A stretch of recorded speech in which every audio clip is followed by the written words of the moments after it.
E aí, pessoal, que é o Elias, estamos de volta para a gente dar continuidade à nossa discussão sobre a formação do mundo medieval, né, sobre a formação da Europa medieval. Então, na aula passada, a gente comentou sobre o apogeu e queda, né, do Império Carolíngio, né, o processo de transformação do mundo europeu a partir desse período do Império Carolíngio ali no século VIII, no século IX. E aí, hoje a gente vai dar continuidade a essa formação da sociedade medieval, né, do mundo medieval, a partir desse momento da queda, né, a partir do momento de desagregação do Império Carolíngio, né, e a formação das unidades que vão dar característica à Idade Média, que são os feudos, né, a unidade feudal como um dos principais elementos de caracterização da sociedade medieval. É importante fazer a leitura do livro, tá? Faça as anotações, tanto do livro quanto das aulas. As dúvidas que forem surgindo, mandem lá no Google Class, eu vou responder assim que possível e a gente vai discutindo, dialogando e assim a gente vai compreendendo, tá certo? Vamos lá para a gente poder seguir, tá? Olha só, gente. A formação da Europa medieval, ela passa, né, necessariamente por um processo de regionalização do poder, que a gente já falou anteriormente, né, de descentralização. Cada vez mais o poder ele vai sendo pulverizado entre a nobreza proprietária de terras, né? A gente vê isso já durante o Império Carolíngio, e esse processo ele na verdade se inicia ainda lá durante o Império Romano, né? Quando o Império Romano estava nos seus últimos momentos. Você vai ter os proprietários migrando para essas regiões rurais, onde eles vão construir fortalezas, e esse vai ser, né, a unidade da vida medieval, né, onde a vida medieval ela vai ocorrer principalmente. Tá? Então, como eu já falei, né, a descentralização do império, a desintegração do Império Carolíngio, né, a fragmentação desse império em várias localidades regidas, governadas por nobres aristocratas, aprofundou o processo de descentralização. O que é que eu estou falando? Estou falando que cada vez mais na Europa, ali no século IX, o poder político ele estava dividido de tal forma que ele era exercido localmente, né? Em cada localidade, a gente vai ver, né, no chamado, em cada feudo que a gente vai ver, você vai ter um chefe local que vai estabelecer, né, as normas e a política, a forma como ela vai ser aplicada de forma totalmente autônoma em relação aos outros. Então, cada vez mais o rei ou o imperador, as figuras que antigamente centralizavam o poder, vão perdendo essa característica e esse poder vai sendo distribuído numa quantidade bastante extensa de senhores, de nobres, né, os chamados senhores feudais, né, os nobres que vão ser detentores de terra, que vão possuir essas fortalezas e que vão passar a se relacionar, né, por meio daqueles pactos que a gente falou anteriormente, os pactos de fidelidade, que a gente vai comentar mais hoje. Para agravar esse problema, né, que já vinha se dando após a morte do Carlos Magno, no século IX, né, meados do século IX, você vai ter uma nova onda de invasões, né? Ou seja, outros povos vão começar a adentrar as fronteiras do Império Carolíngio, nesse caso do Império Franco. Então, em diversas regiões da Europa, uma nova onda de migrações de povos vindo de regiões diferentes vai levar ao aprofundamento desse processo de descentralização. A gente está falando dos vikings escandinavos que vão vir norte da Europa, da Escandinávia, em direção à Europa Central, conquistando territórios nessa região. A gente está falando dos húngaros que vão vir ali da região do Báltico, né, da região ali do leste europeu, em direção à Europa Central. E também estamos falando dos muçulmanos que, com novo ímpeto, vão tentar estender o seu império ali na região da Península Ibérica. Então a gente está falando de uma série de ondas ocorrendo naquele momento, uma série de invasões se espalhando pela Europa de maneira geral, e essa nova onda de invasão ela vai contribuir fortemente para a desagregação, né, vamos dizer assim, do Império Carolíngio, né, para a fragmentação ainda maior que já vinha se dando. Por quê? Porque as invasões elas vão evidenciar a incapacidade dos reis, vamos botar assim, do poder central de proteger esses habitantes, de proteger esses moradores. Então o que vai acontecer? Muitos desses habitantes das cidades do Império Carolíngio, do Reino Franco, vão começar a migrar, né, em busca de proteção nas fortalezas, nas propriedades rurais desses nobres que a gente já falou anteriormente.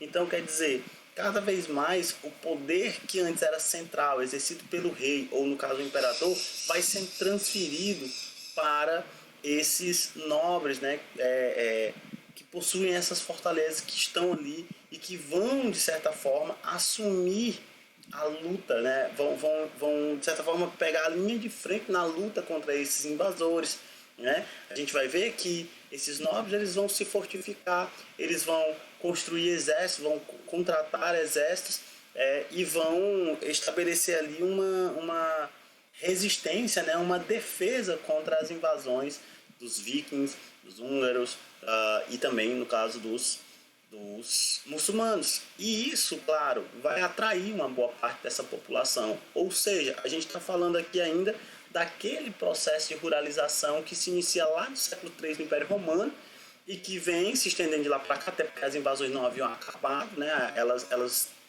dão uma diminuída ali durante o período do Reino Franco, ainda que houvesse ainda muita disputa entre os reinos. A gente já falou que vão haver ainda disputa entre os francos, os lombardos e outros povos, mas entre o século V e mais ou menos o século VIII,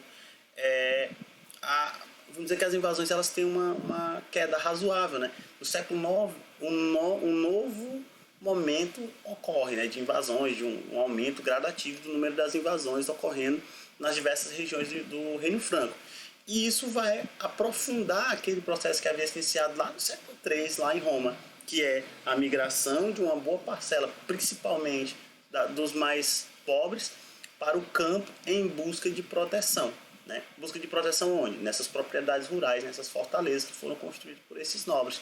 Né? E em troca dessa proteção, essa população vai se submeter a uma série de acordos, né? Os chamados pactos de fidelidade, que vão trocar, vamos dizer assim, né?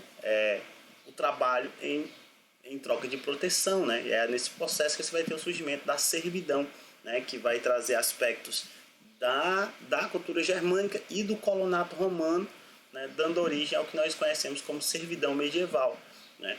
Então, quer dizer, a gente vê então que esse é um processo bem longo, né? Que começa lá no século III, o processo de ruralização. A sociedade medieval, pessoal, é uma sociedade rural, uma sociedade camponesa em sua essência. Nós estamos falando de uma sociedade que vai se estruturar no campo, né? Fora da estrutura urbana, né? Dentro dessa sociedade, dentro dessas estruturas feudais, dentro dessas fortalezas, com um trabalho camponês de fato, para a subsistência, né? Apenas para a sobrevivência, até mesmo o comércio vai ter uma queda. Né? Então, quer dizer, cada vez mais essas áreas rurais elas vão servir de refúgio contra essas invasões. E essa população, sem que os reis conseguissem proteger, né? A população desprotegida pela incapacidade dos reis, vai buscar refúgio nessas propriedades e vai buscar aliar-se a esses senhores. Né? Então, quer dizer, cada vez mais você vai ter um poder sendo atribuído a esses senhores ao longo aí da formação da Europa medieval. Né? Eles constroem castelos, constroem fortalezas, justamente para poder defender a si, e quanto mais você vai ter esse processo, esses feudos, essas fortalezas, elas vão crescendo em decorrência desse processo de ruralização. Tá? Nesse contexto que surgem, como eu falei, essas relações de dependência pessoal. De um lado, a gente já tinha a suzerania vassalagem, que era aquela aliança que já vinha sendo construída durante o Império Carolíngio, né? Que é basicamente uma aliança pessoal que envolve dois aristocratas, dois nobres, geralmente detentores de terra, de poder, que vão trocar aí, né, uma influência mútua, né, no sentido de que um nobre ele doava terras, né, ele doava bens em troca de auxílio militar, né, enquanto que o vassalo, que é aquele que recebe, ele jura, né, ele recebe o bem, ele recebe proteção, mas ele jura o auxílio militar, ele jura a fidelidade àquele senhor. Então o pacto de suzerania e vassalagem ele vai ser muito, muito aplicado durante a Idade Média. Como eu falei, quanto mais o poder real ele se enfraquece, mais esse tipo de relação se torna evidente, né? Cada vez mais você vai ter senhores que vão tendo vassalos que são senhores de outro, e assim constrói-se toda uma teia de relações altamente complexas. Além do pacto de suzerania e vassalagem, a gente vai ter o chamado pacto de servidão, né? Que basicamente era um acordo que era realizado entre os nobres e os camponeses, já que os camponeses não tinham muita coisa a oferecer. Então, esses nobres eles entregavam uma parte da sua terra, um pedaço, onde esses camponeses poderiam estabelecer sua moradia, né, construir sua casa, trabalhavam ali, tinha uma terra para que eles pudessem plantar e assim sobreviver. Em troca, eles deviam fidelidade, eles deviam pagar tributos a esses senhores e também trabalhar nas terras desses senhores, né, justamente para poder haver essa relação de troca. Então, quer dizer, cada vez mais a sociedade medieval vai se sustentar sobre essas relações de dependência pessoal, também chamadas de pactos de fidelidade, né? Tanto a suzerania e a vassalagem entre nobres, como a servidão, nobres e camponeses, né? Que não tinham ali muito o que oferecer, tá? Então, olha só, aqui eu trouxe uma imagem só para a gente poder ver o processo de invasão, né, que ocorre lá no século IX. Ó. Então a gente tem aqui os vikings vindo da região da Escandinávia aqui, ó, norte da Europa, descendo aqui, ó, pela região aqui da Europa Central, também vindo para cá, navegando por toda a costa da Europa aqui do norte, né, e também adentrando o Mediterrâneo. Então essas setinhas azuis aqui são as invasões vikings, tá? Na região da Bretanha, né, onde hoje é a Inglaterra e tal. Vamos chegar aqui, ó, na região da Gália, né? Então você vai ter várias invasões, várias incursões vikings que vão auxiliar na fragmentação do Império Romano. Do Império Franco. Aqui, ó, os húngaros, né, como eu falei, vindo do leste europeu aqui, ó, então você tem aqui essas setinhas verdes aqui, isso é a chegada dos húngaros na região antes pertencente ao Império Franco. E aqui, ó, os muçulmanos, que a gente já sabia, né, já tinham dominado todo o norte da África lá no século VII e tal, e vem avançando aqui ao longo do século IX em direção à Península Ibérica, que vão conquistar algumas terras nessa região, estabelecer califados, e só vão ser expulsos daqui lá no século XIV, tá? Então tá aí. Ali, nova onda de invasões do século VIII ao século X, tá? São 200 anos aí mais ou menos de invasão. E aí a gente chega num elemento fundamental, né, da Idade Média, que é o que a gente chama de feudalismo, né? A Idade Média, pessoal, é baseada, né, assim, a base da sociedade medieval, a gente diz que é o feudo, né? E o feudo aqui ele é entendido como o bem doado, enfim, aquilo que é dado em troca, tá? Como eu falei para vocês, o feudo, na sua maior parte, era terra, tá? Então, por isso que é muito comum você relacionar feudo a uma propriedade de terra, tá? Então, é justamente da palavra feudo que surge, né, a palavra feudalismo, que é justamente o termo que se utiliza para caracterizar o sistema econômico, político ali da Idade Média, né? Justamente porque demonstra esse aspecto. A sociedade rural, baseada na propriedade de terra, o feudo como uma unidade autônoma, né? Eu já falei para vocês, ó, o feudo ele era autossuficiente em vários sentidos.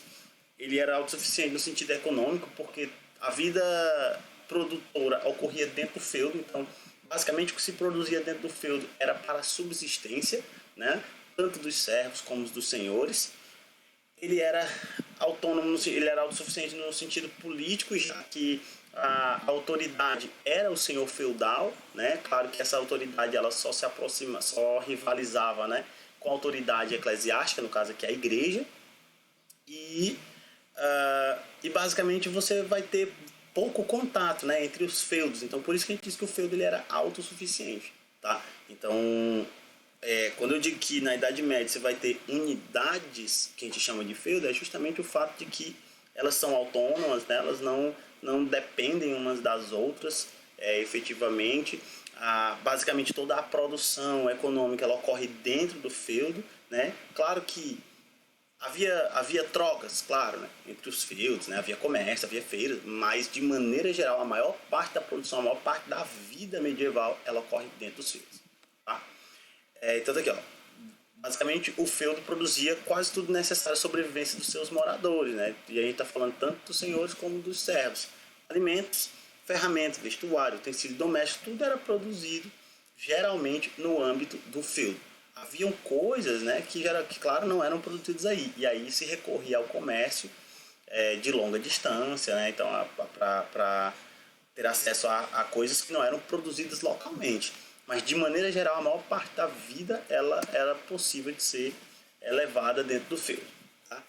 Basicamente a maior fonte de sustento era a agricultura, né? Então basicamente a maior parte da população ela vai trabalhar na agricultura e vai sobreviver da agricultura e da criação de animais, né? Então nesse momento o comércio ele vai ter uma queda bem acentuada, tá? Então os centros comerciais, eles, pelo menos os centros comerciais europeus, eles vão ter uma queda realmente drástica e só viria a retomar esse crescimento lá depois do século XII, mas ainda havia comércio, tá? Mesmo que aqui eu estou dizendo que a agricultura era a fonte do sustento da maior parte da população na maior parte do tempo, mas também havia comércio, havia umas feiras que eram onde se realizavam trocas, né?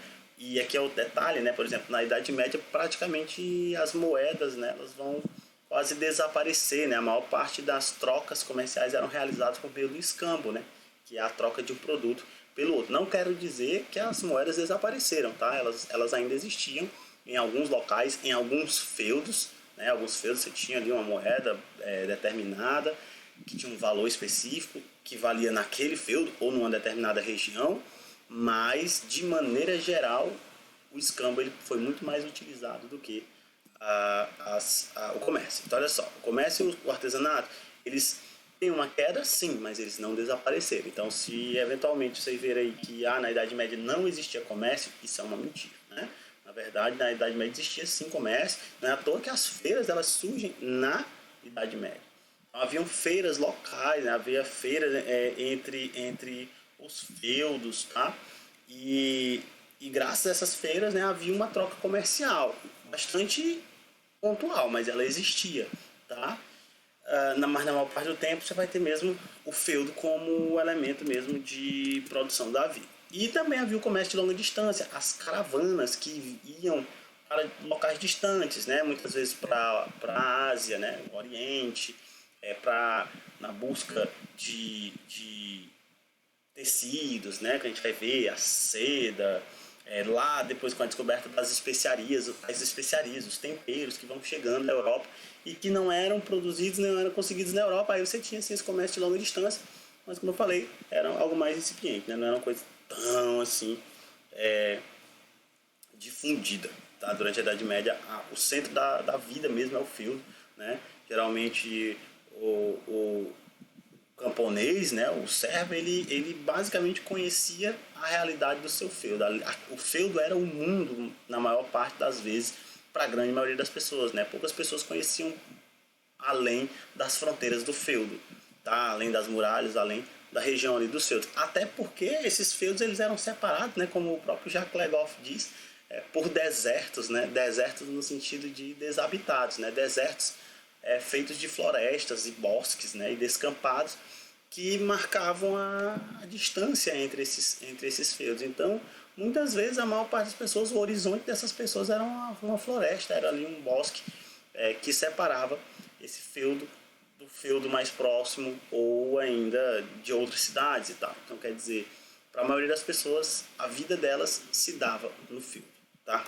Ó, então, aqui tem um exemplo, né, uma ilustração representando o modelo do que é um feudo, né? Então, claro que aqui é um desenho, né, só para ilustrar. Então, se teria aqui a fortaleza, a gente vai comentar mais sobre a divisão, né, como é que o feudo estava organizado. Mas, de maneira geral, o que a gente tem aqui? A fortaleza, né, que era onde ficava ali o castelo, onde ficam o rei, o senhor feudal, a nobreza, né, de maneira geral, a família dele e tudo mais. Também onde ficam as defesas, né, do feudo, aqui você vê que as muralhas são feitas justamente para proteger. Esse fosso aqui em volta ele serve como mecanismo de defesa, né? Que aí quando há uma invasão, levanta-se essa ponte aqui, ó, né? E aí o acesso à fortaleza fica dificultado, claro. Então olha só, então você tem a fortaleza aqui, né? E em volta você tem o feudo, né? De maneira geral, organizado. Então aqui, ó, é possível ver algumas casinhas referentes aos servos, né? As casas dos servos construídas. Aqui, ó, campos cultivados, né? Justamente cultivados também por esses servos, né?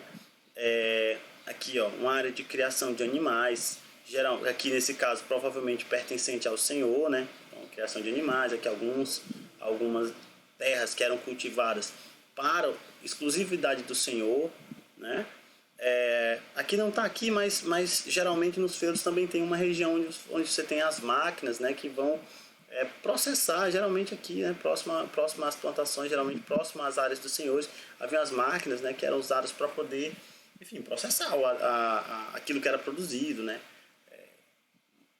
o moinho e tudo mais, enfim, que servia para poder moer o trigo ou algum outro grão, por aí vai. Tá? As ferramentas que eram utilizadas na produção era também pertencente aos senhores, certo? Aqui a gente pode ver a área limítrofe, né? Quer dizer, o limite desse feudo ele vai se dar mais ou menos nessa região aqui, né? Então você tem aqui, ó, bosques, né? Florestas.